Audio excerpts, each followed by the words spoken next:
उत्तर प्रदेश जैसे राज्य में जहां पर अनंत संभावनाएं पहले से छुपी हुई हैं, कृषि और कृषि से जुड़े हुए सेक्टर में,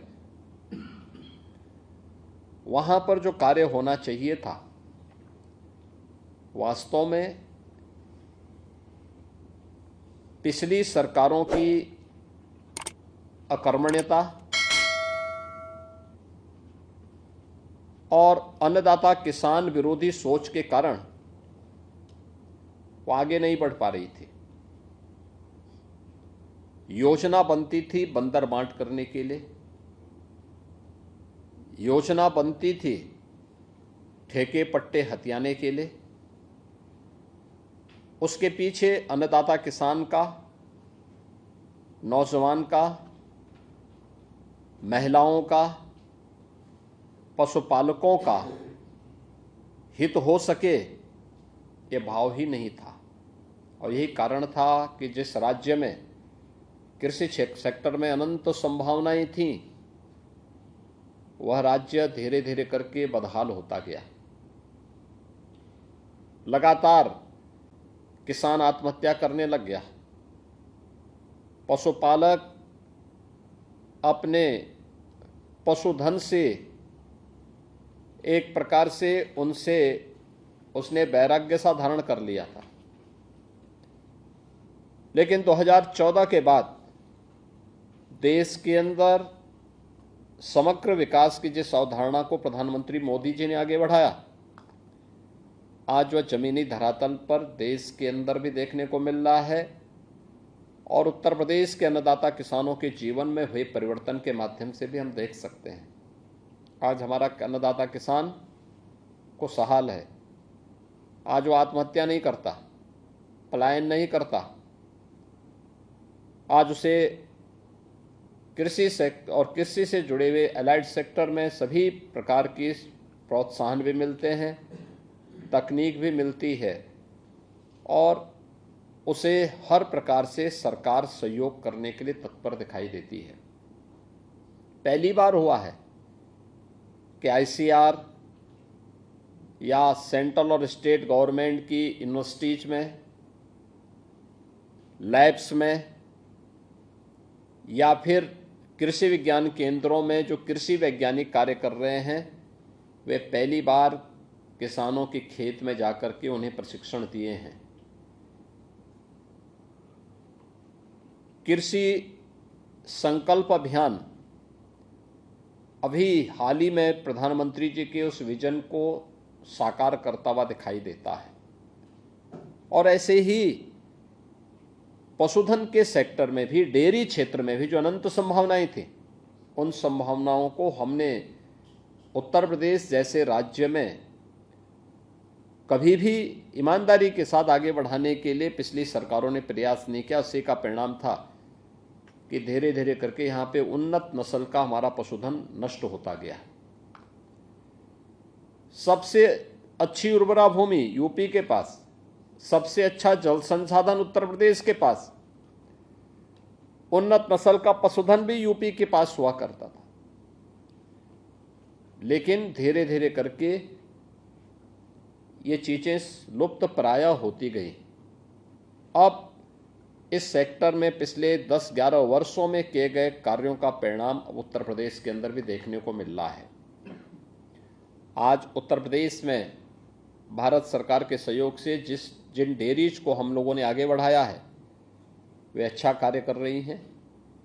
और एनडीडीबी, ये चूँकि भारत सरकार से जुड़ा हुआ प्रतिष्ठान होने के नाते उनके सपोर्ट से आगे बढ़ रहा है, तो स्वाभाविक रूप से राज्य सरकार को अपनी डेयरी को उन्हें उपलब्ध करवाने और उनके माध्यम से जो प्रॉफिट शेयरिंग में अपने कार्यक्रम को आगे बढ़ाने में किसी प्रकार की कोई दुविधा भी नहीं होनी चाहिए थी। और मैंने इस बात को बहुत पहले कहा था कि भाई ये कार्यक्रम हमारे पहले होने चाहिए, और जो भी बंद हो करके उस जिसमें सैकड़ों करोड़ खर्च हुए हैं, उन डेयरी को बंद करके स्क्रैपिंग करने की बजाय अगर हम उन्हें संचालित करके पूरी क्षमता के साथ संचालित करेंगे तो नौजवानों को रोजगार मिलेगा, अन्नदाता किसान और पशुपालकों को अतिरिक्त आमदनी होगी, और जो पैसा हमने नाबार्ड के सहयोग से राज्य का धनराशि जो पैसा इन डेयरीज के निर्माण में लगा है, यह उसको रिटर्न करने में कुछ सफल हो पाएंगे। और मैं पीसीडीएफ से कहूंगा कि एनडीडीएफ के इस मॉडल को देखें, उसको अंगीकार करें। दुग्ध समितियां कैसे कार्य कर सकती हैं, ये चीजें हमें देखनी चाहिए। और मुझे अच्छा लगा कि पिछले 8 वर्ष में प्रदेश के अंदर कई डेयरी आगे बढ़ी है। अभी अमूल ने वाराणसी में अपना काम प्रारंभ किया, हजारों किसानों के जीवन में परिवर्तन का कारक बन रही है। लखनऊ में एनडीडीबी के सहयोग से हम लोगों ने जो कार्यक्रम आगे बढ़ाया, उसके परिणाम सार्थक आए हैं।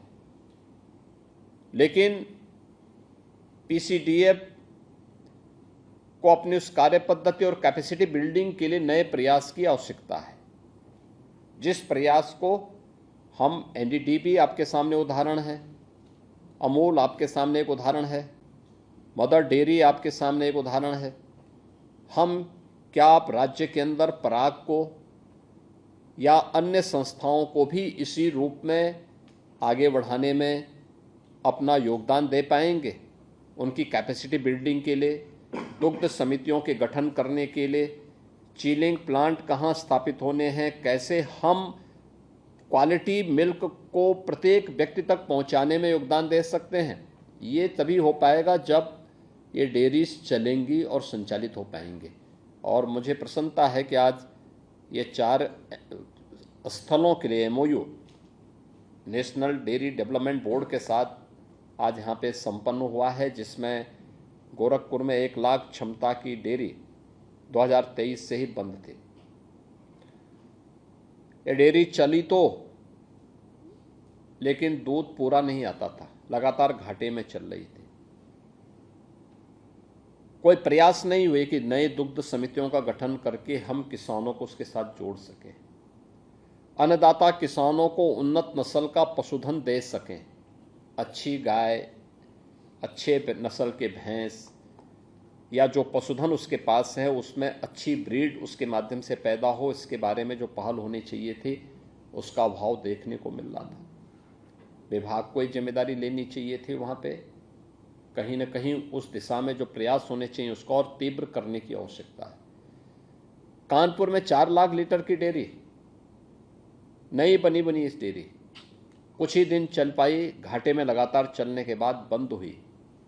आज उसको फिर से रिवाइव करके एनडीडीबी उसको आगे बढ़ाएगी। 1 lakh litre dairy, 1 lakh litre की क्षमता की कन्नौज की काउ मिल्क से जुड़ी हुई डेयरी, ये भी नाबार्ड के सहयोग से बनी थी और उसको भी हम लोगों को नए सिरे से फिर से रिवाइव करके उसको आगे बढ़ाना पड़ेगा। और ये चीज़ें होती हैं तो एक साथ सभी स्टेक होल्डर उससे लाभान्वित होंगे, पशुपालक भी, महिला स्वयंसेवी समूह और दुग्ध उत्पादक समितियां भी।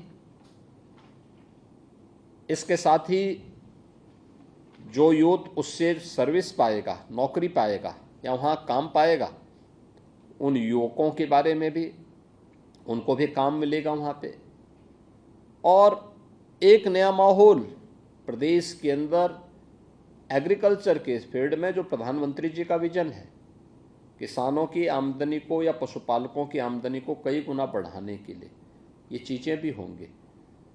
इसमें पशुधन के लिए अच्छा फीड कैसे उत्पादन किया जा सकता है। अंबेडकर नगर की हमारा पशु चारा उत्पादन का प्लांट, वह भी मात्र 12% क्षमता से ही चल पा रहा था। अब एनडीडीबी उसको संचालन करेगा, न केवल पूर्वी उत्तर प्रदेश में बल्कि पूरे उत्तर प्रदेश के अंदर से वहाँ से क्वालिटी फीड हम पशुधन के लिए उपलब्ध करवाने में बड़ी भूमिका का निर्वहन कर पाएंगे।